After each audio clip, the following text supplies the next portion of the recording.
मंत्रिमंडल के मेरे साथी पीयूष गोयल जी, देश भर से आए स्टार्टअप इकोसिस्टम के मेरे दोस्तों, अन्य महानुभाव, देवी और सज्जनों,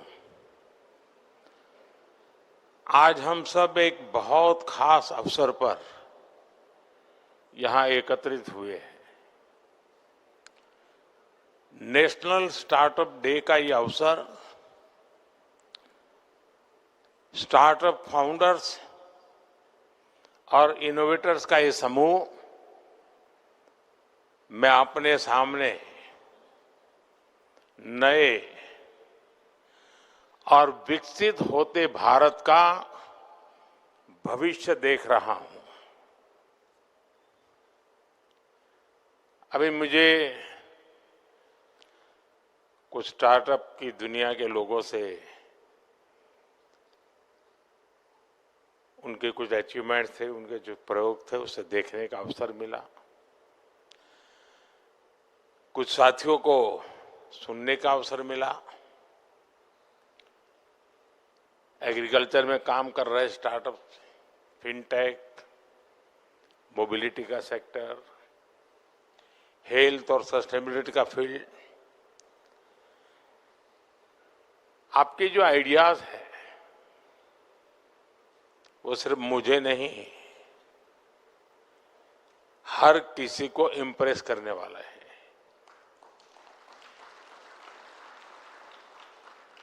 लेकिन मेरे लिए महत्व की जो बात है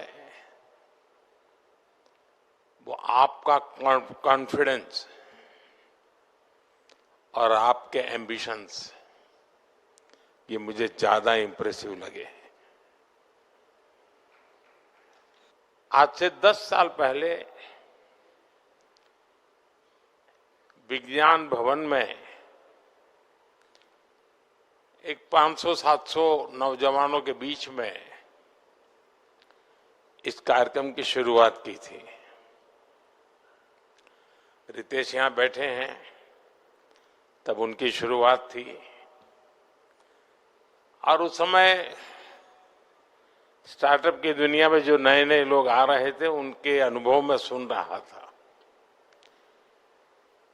और मुझे याद है कि एक बेटी जो कॉरपोरेट वर्ल्ड में अपनी नौकरी छोड़ के स्टार्टअप की ओर जा रही थी, तो नौकरी छोड़ के वो कोलकाता अपने माँ से मिलने गई और माँ से कहा कि मैंने नौकरी छोड़ दी है। तो माँ ने कहा क्यों? ये सब उसने उस दिन सुनाया था विज्ञान भवन में। तो उसने कहा नहीं, बस अब तो मैं स्टार्टअप करना चाहती हूँ। तो उसके माँ ने जो उसको कहा वो उसने सुनाया था। उसने कहा सर्वनाश,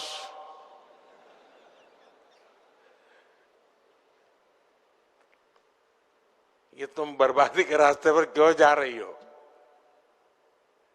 स्टार्टअप के संबंध में ये सोच हमारे देश में थी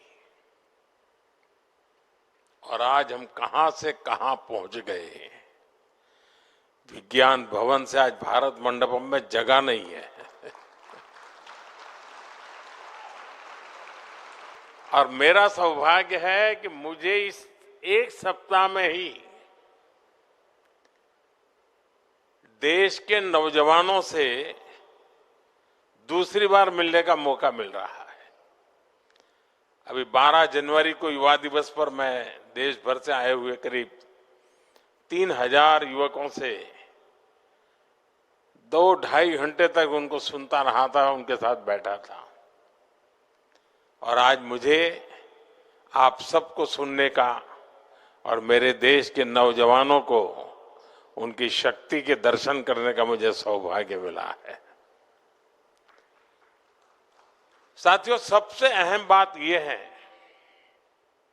कि भारत के युवाओं का फोकस रियल प्रॉब्लम सॉल्व करने पर है। हमारे वो यंग इनोवेटर्स जिन्होंने नए सपने देखने का साहस दिखाया, मैं उन सभी की बहुत बहुत सराहना करता हूं।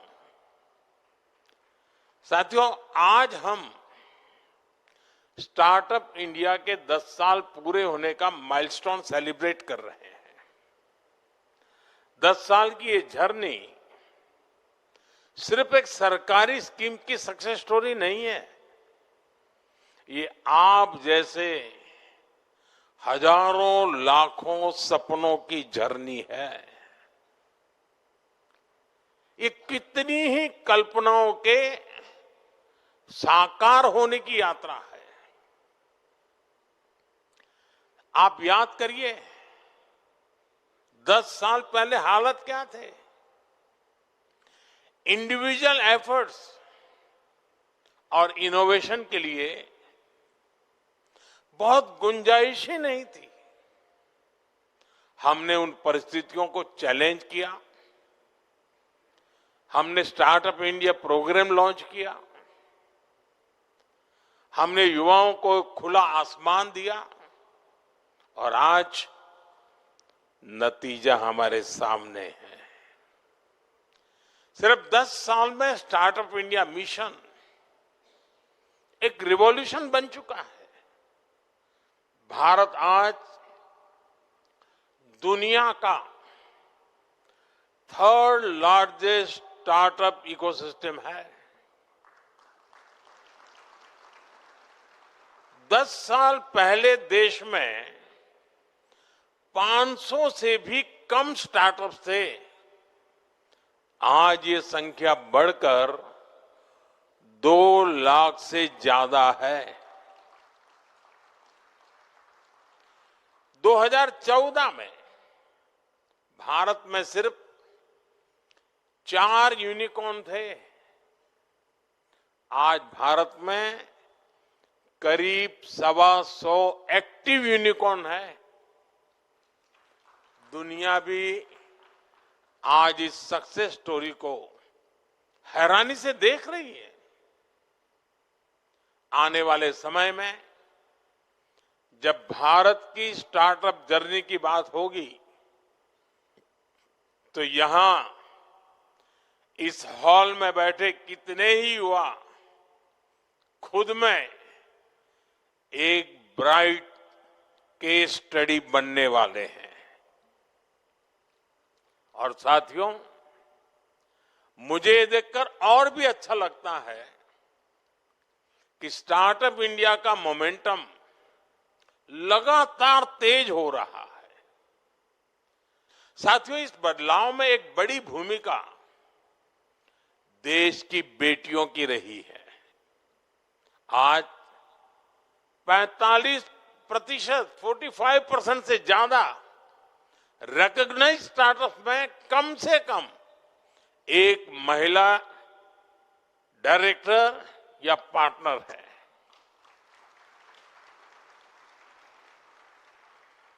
विमेन लेड स्टार्टअप फंडिंग के मामले में भारत दुनिया का दूसरा सबसे बड़ा इकोसिस्टम बन चुका है। स्टार्टअप्स का ये इंक्लूसिव मोमेंटम भारत के सामर्थ्य को और बढ़ा रहा है। साथियों, आज देश स्टार्टअप रिवॉल्यूशन में अपना भविष्य देख रहा है। अगर मैं आपसे पूछूं कि स्टार्टअप इतने मायने क्यों रखते हैं, तो शायद आप सबके अलग अलग जवाब होंगे। कोई कहेगा भारत दुनिया का सबसे युवा देश है, इसलिए स्टार्टअप्स के लिए अपॉर्चुनिटीज हैं। किसी का उत्तर होगा भारत दुनिया की सबसे तेजी से ग्रो कर रही मेजर इकोनॉमी है, इसलिए स्टार्टअप्स के लिए नए अवसर हैं। कोई कहेगा आज देश वर्ल्ड क्लास इंफ्रास्ट्रक्चर बना रहा है, भारत में नए नए सेक्टर्स उभर रहे हैं, इसलिए स्टार्टअप सिस्टम भी आगे बढ़ रहा है। ये सारे जवाब, ये सारे तथ्य सही है, लेकिन एक बात जो मेरे दिल को छूती है वो है स्टार्टअप स्पिरिट। मेरा देश का नौजवान आज कंफर्ट जोन में अपनी जिंदगी गुजारने के लिए तैयार नहीं है। उसे घिसी पीटी लीक पर चलना मंजूर नहीं है। वो अपने लिए नए रास्ते खुद बनाना चाहता है, क्योंकि उसे नई मंजिलें चाहिए, नए मुकाम चाहिए। और साथियों, नई मंजिलें मिलती कैसे हैं? उसके लिए हमें परिश्रम की पराकाष्ठा करके दिखानी होती है। और इसलिए हमारे यहां कहा जाता है, उद्यमेन ही सिद्ध्यन्ति कार्याणि न मनोरथै। अर्थात कार्य उद्यम से सिद्ध होते हैं, केवल मनोरथ करने से नहीं होता। और उद्यम के लिए पहली शर्त है साहस। आप सब ने यहां तक पहुंचने के लिए कितना साहस किया होगा, कितना कुछ दांव पर लगाया होगा। पहले देश में रिस्क टेकिंग को डिस्करेज किया जाता था, लेकिन आज रिस्क टेकिंग मेन स्ट्रीम बन गया है। मंथली सैलरी से आगे सोचने वाले को अब केवल एक्सेप्ट ही नहीं, लेकिन अब उसे रिस्पेक्ट किया जाता है। जिन रिस्क टेकिंग आइडियाज को पहले लोग फ्रिंज मानते थे, वो अब फैशन बन रहा है।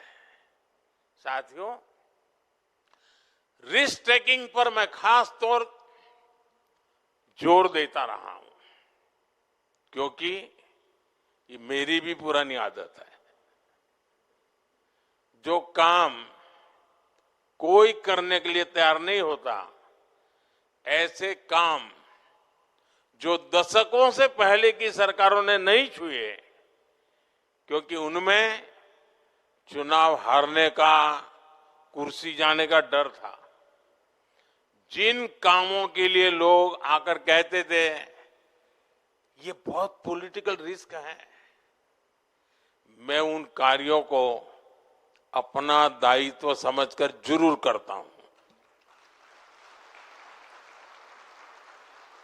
आपकी तरह ही मेरा भी मानना है, जो काम देश के लिए जरूरी है वो किसी न किसी को तो करना ही होगा, किसी को तो रिस्क लेना ही होगा। नुकसान होगा तो मेरा होगा, लेकिन अगर फायदा होगा तो मेरे देश के करोड़ों परिवारों को फायदा होगा। साथियों, पिछले 10 वर्षों में देश में एक ऐसा इकोसिस्टम तैयार हुआ है जो इनोवेशन को बढ़ावा देता है। हमने स्कूलों में अटल टिंकरिंग लैब बनाई ताकि वहां बच्चों में इनोवेशन की प्रवृत्ति बने। हमने हैकेथॉन शुरू किए ताकि हमारे युवा देश की समस्याओं के समाधान दे सके। हमने इंक्यूबेशन सेंटर्स बनाए ताकि संसाधनों की कमी से आइडियाज की डेथ न हो। साथियों, एक समय में कॉम्प्लेक्स कंप्लायंसेस, लंबी अप्रूवल साइकिल्स और इंस्पेक्टर राज का डर, ये इनोवेशन की सबसे बड़े रुकावट थे। इसलिए हमने ट्रस्ट और ट्रांसपेरेंसी का माहौल बनाया। जन विश्वास एक्ट के तहत 180 से ज्यादा प्रोविजंस को डिक्रिमिनलाइज किया गया है। हमने आपका समय बचाया ताकि आप इनोवेशन पर फोकस कर सकें। आपका समय लिटिगेशन में बर्बाद न हो। खासतौर पर स्टार्टअप्स के लिए कई लॉज में सेल्फ सर्टिफिकेशन की सुविधा दी गई। मर्जर और एग्जिट को आसान बनाया गया। साथियों, स्टार्टअप इंडिया केवल एक स्कीम नहीं बल्कि एक रेनबो विजन है। ये अलग अलग सेक्टर्स को नई अपॉर्चुनिटीज से जोड़ने का जरिया है। आप देखिए, डिफेंस मैन्युफैक्चरिंग, पहले क्या स्टार्टअप एस्टैब्लिश्ड प्लेयर्स के साथ कंपटीशन की कल्पना भी कर सकते थे क्या? आईडेक्स के जरिए हमने स्ट्रेटेजिक सेक्टर्स में स्टार्टअप्स के लिए प्रोक्योरमेंट के नए रास्ते खोले। स्पेस सेक्टर, जो पहले पूरी तरह प्राइवेट पार्टिसिपेशन के लिए बंद था, उसे भी अब ओपन कर दिया गया है। आज लगभग 200 स्टार्टअप्स स्पेस सेक्टर में काम कर रहे हैं। इन्हें ग्लोबल मान्यता भी मिल रही है। इसी तरह ड्रोन सेक्टर को देखिए, सालों तक इनेबलिंग फ्रेमवर्क के अभाव के कारण भारत काफी पीछे छूट गया। हमने आउटडेटेड रूल्स हटाए, इनोवेटर्स पर भरोसा किया। साथियों, पब्लिक प्रोक्योरमेंट हमने जेम यानी गवर्नमेंट ई मार्केट प्लेस के जरिए मार्केट एक्सेस को बढ़ाया है। आज करीब 35,000 स्टार्टअप्स और स्मॉल बिजनेसेस जेम पर ऑनबोर्डेड हैं। इन्हें करीब 50,000 करोड़ के लगभग 5 लाख ऑर्डर्स मिले हैं। एक तरह से स्टार्टअप अपनी सक्सेस से हर सेक्टर के लिए नए ग्रोथ एवेन्यू खोल रहे हैं। साथियों, हम सभी जानते हैं, कैपिटल के बिना सबसे अच्छे आइडियाज भी मार्केट तक नहीं पहुंच पाते। इसलिए हमने इनोवेटर्स के लिए फाइनेंस तक पहुंच सुनिश्चित कर उस पर भी फोकस किया है। Fund of funds for startups के जरिए 25,000 करोड़ से अधिक का इन्वेस्टमेंट किया गया है। Startup India seed fund, in space seed fund, Nidhi seed support programme, ऐसी स्कीम्स के जरिए स्टार्टअप्स को सीड फंडिंग दी जा रही है। क्रेडिट एक्सेस बेहतर बनाने, इसके लिए हमने क्रेडिट गारंटी स्कीम भी शुरू की ताकि कोलेटरल की कमी क्रिएटिविटी के रास्ते में बाधा न बने। साथियों, आज की रिसर्च ही कल की इंटेलेक्चुअल प्रॉपर्टी बनती है। इसी को बढ़ावा देने के लिए हमने 1 लाख करोड़ रुपए की research development and innovation scheme शुरू की है। जो सनराइज सेक्टर्स हैं, उनमें लॉन्ग टर्म इन्वेस्टमेंट को सपोर्ट करने के लिए deep tech fund of funds भी बनाया गया है। साथियों, अब हमें भविष्य के लिए तैयार होना होगा। हमें नए आइडियाज पर काम करने की जरूरत है। आज कई ऐसे डोमेन्स उभर रहे हैं जो कल देश में इकोनॉमिक सिक्योरिटी और स्ट्रेटेजिक ऑटोनॉमी में अहम रोल निभाएंगे। एआई का उदाहरण हमारे सामने है। जो राष्ट्र एआई रिवॉल्यूशन में जितना आगे होगा, उसके पास उतना ही एडवांटेज होगा। भारत के लिए ये काम हमारे स्टार्टअप्स को करना है। और आप सबको मालूम होगा, फरवरी में एआई की ग्लोबल कॉन्फ्रेंस हमारे यहां हो रही है, एआई इंपैक्ट समिट हो रही है। वो आप सबके लिए भी बड़ा अवसर है। और मैं जानता हूं इस काम में हाई कंप्यूटिंग कॉस्ट जैसे कितने चैलेंजेस हैं। इंडिया एआई मिशन के जरिए हम इनके सॉल्यूशंस दे रहे हैं। हमने 38,000 से अधिक जीपीयूज ऑन बोर्ड किए हैं। अब समय है कि हमारे स्टार्टअप मैन्युफैक्चरिंग पर ज्यादा ध्यान दें। हमें नए प्रोडक्ट्स बनाने होंगे। हमें दुनिया के बेस्ट क्वालिटी के प्रोडक्ट्स बनाने होंगे। टेक्नोलॉजी में भी यूनिक आइडियाज पर काम करके लीड लेनी होगी। भविष्य इसी का है। मैं आपको भरोसा देता हूं, आपके हर प्रयास में सरकार आपके साथ खड़ी है।